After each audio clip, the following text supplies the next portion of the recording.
ఇది కేవలం సమాచారంగా మాత్రమే భావించండి. వైద్య నిపుణులను సంప్రదించండి.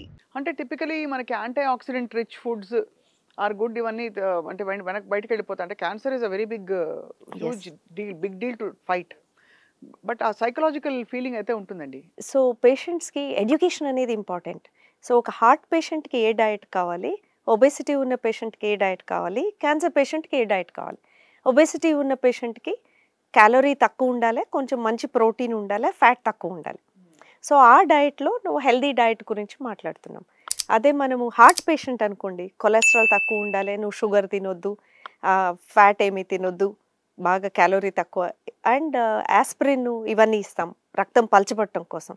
సో నువ్వు వెల్లుల్లి తిను, గార్లిక్ తిను, మస్టర్డ్ తిను, ఎందుకంటే నీకు రక్తం పలచబడే ఆస్కారం ఉంది వాటి వల్ల. It is a science proven. రోజు ఒక గార్లిక్ తింటే మనకి చర్మం మీద కందిపోయినట్టు మచ్చలు కూడా వస్తాయి ఒక ఫుల్ తింటే. ఎందుకంటే ప్లేట్లెట్లు పనిచేయటం, అతుక్కోవటం మానేస్తాయి. సో మనం అదే బాడీలో ఈ మెడిసిన్ ఆస్పిరిన్ వల్ల చేస్తున్నాం. ఆస్పిరిన్ ఏం చేస్తుంది బాడీలో హార్ట్ పేషెంట్స్కి? థిన్ చేస్తుంది బ్లడ్. థిన్ చేస్తుంది. ఎట్లా థిన్ చేస్తుంది? ప్లేట్లెట్లు ఒకదానికి ఒకటి అతుక్కొని ముద్దగా ఫామ్ అయ్యి బ్లడ్ క్లాట్ అవ్వకుండా చేస్తుంది. సో అదే మనము చాలా డైట్స్లో చేస్తున్నాం. కానీ క్యాన్సర్ పేషెంట్స్లో ఏంది, బాగా వీక్ అయిపోతారు, సన్నగా అయిపోతున్నారు. వాళ్ళకి హై క్యాలరీ కావాలి, హై ప్రోటీన్ కావాలి. రోజు నేను బీట్రూట్ ఇస్తాను, కీరా ఇస్తాను, జ్యూస్ చేసి ఇస్తాను, నువ్వులు ఇస్తాను. There is nothing.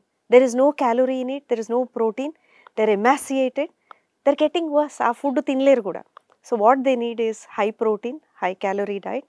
షుగర్ తింటే కూడా ఏం కాదు. If it's non diabetic patient we tell them బాగా క్యాలరీస్ తినమని, because they need to put on wait.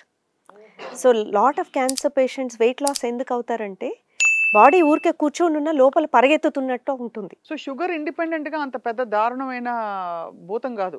లేదండి, cancer patients, non diabetic patients, we ease them off. Somehow they have to gain weight. They have to maintain their weight. And muscle mass తగ్గిపోతుంది. Cancer పేషెంట్స్లో చేతులు కాళ్ళు సన్నగా అయిపోతాయి, muscle తగ్గిపోయి. So వాళ్ళు high protein తీసుకోవాలి. Sometimes we tell them to take protein supplements. ఎందుకంటే ఎక్కువ ఫుడ్ తినలేరు కదా వాళ్ళు. సో తక్కువ అమౌంట్స్లో ఎక్కువ ప్రోటీన్, ఎక్కువ క్యాలరీస్ రావాలి. ఎట్లా రావాలనేది ఆలోచించాలి. ఇన్ఫెక్షన్ రాకుండా ఎట్లా ఉండాలని. అందరికీ కామన్గా ఉండే వాళ్ళకి మంచి ఫుడ్ అలా మనకి మంచి ఫుడ్ కాదు. అవును, మీరు అన్నట్టు క్యాన్సర్ రాకుండా anti oxidants they prevent cancer on a long term, but they don't cure cancer. So నిమ్మకాయ జ్యూస్ రోజు తాగితే, ఆమ్లా తింటే, ఇవన్నీ they are good for a normal people, not for a cancer patient. It can cause acidity and it is taking away all your కొంత తినగలరు. So it's very important with a diet. మన aim of diet ఏంటి? Is it to increase calorie, protein are to reduce? ఆ clarity ఉండాలి. ఆ clarity చాలా important. So understanding about a diet, బ్లైండ్గా ఎవరో చెప్పారని చేయకూడదు. అసలు నాకేం అవసరం, క్యాలరీ కావాలా, ప్రోటీన్ కావాలా, ప్రివెన్షన్కి కావాలా, what it is, how my body is doing. So నువ్వు సన్నగా ఉన్నావంటే నీకు ఎక్కువ కావాలి క్యాలరీస్. అంతే కదా. So that's how you have to design the diet. చాలా చాలా లాజికల్గా రేషనల్గా చెప్తున్నారు డాక్టర్ గారు. సో ఇప్పుడు ఈ క్యాన్సర్ ట్రీట్మెంట్స్లో వచ్చే థెరపీస్ అంటే ఏ విధంగా, ఎంతవరకు దే ఆర్ ఎఫెక్టివ్ అండి, the medical clinical aspects of it? So the science have gone so much advanced.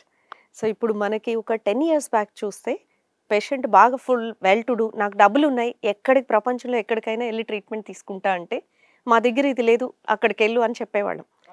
So in the next 5 years మనకి లేదంటూ ఏమి ఉండదండి. That is how medical profession is progressing. So for example మనకి bone marrow transplant ఉంది. So 2003 I finish my MD medicine, internal medicine. I'll just to give you an example. ఆ time అప్పుడు bone marrow transplant అంటే ఎక్కడో జరుగుతుంది, something we were imagining. ఇప్పుడు common man ఎలా imagine చేస్తారు, బోన్ మ్యారోల నుంచి గుజ్జు తీసి ఇంకొక, that's how we were imagining because we have never seen. But now so many centres, about 5-10 years back people only CMC, Vellore కొన్ని ప్లేసెస్లో చేస్తున్నారు. But now Hyderabad has got about 7-8 centers. And ట్రాన్స్ప్లాంట్లో రకరకాల ట్రాన్స్ప్లాంట్స్, హై ఎండ్ ట్రాన్స్ప్లాంట్స్, ఎక్కువ centres low end transplant చేస్తారు, few centres high end transplants. ట్రాన్స్ప్లాంట్లో కూడా రకరకాలు ఉంటాయి. వాళ్ళతో తీసి వాళ్ళకే వేయటం ఆటో ట్రాన్స్ప్లాంట్, అది simple.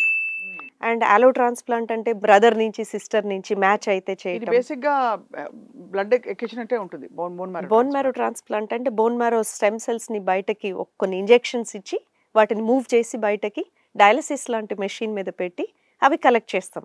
It is like a blood bag you collect and you give it to them. But మనం ఇంత లెబోరియస్ ప్రాసెస్ అని ఎందుకు చెప్తామంటే patients almost go close to the death.